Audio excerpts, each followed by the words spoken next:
There's like good to great. Ade Omisakin of Great Britain.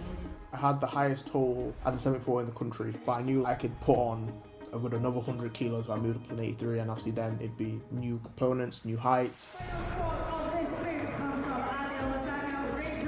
Western was like, the whole theme of that prep was getting my lift back.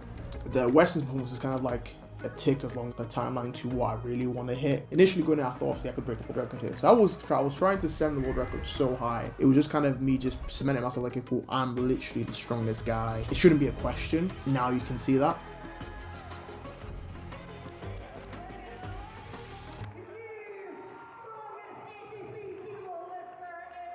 In high school and college, I did rugby, I did a bit of judo. I actually took a huge interest into boxing, MMA. Boxing was the main one actually, because I thought that was super cool. Then I joined Boxing Society and as well as Strength Sports Society. So it was Strength Sports in Sheffield actually.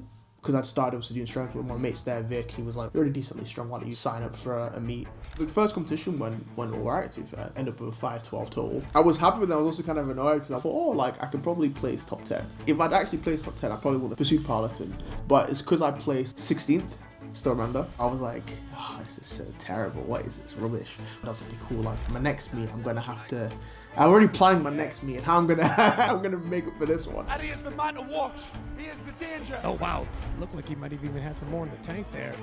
723, I believe, from the last total.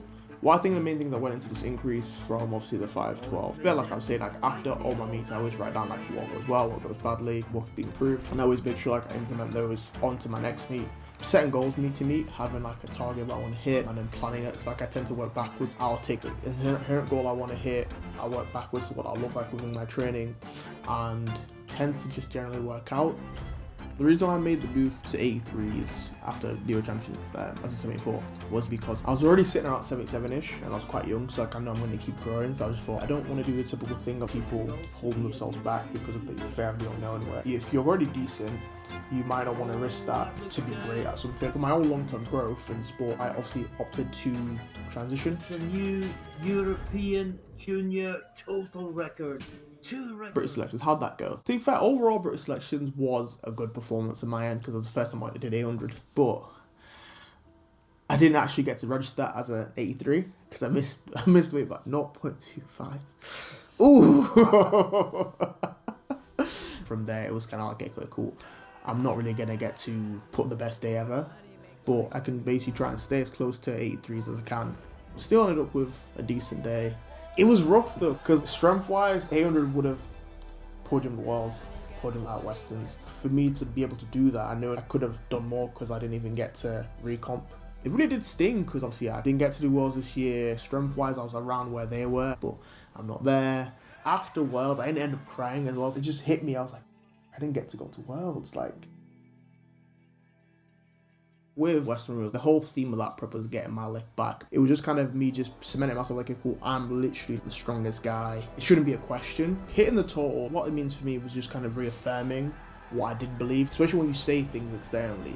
Even leading into competition, like I think I hit my last week total was like 832. People in the comments like, oh, he's not going to get past 840 something, he's going to get nowhere near this. On the day, being able to deliver and do what you said you were going to do reaffirms like, okay, cool, you weren't mad, you do know what you're doing. Things are kind of going to work out if you stay the course.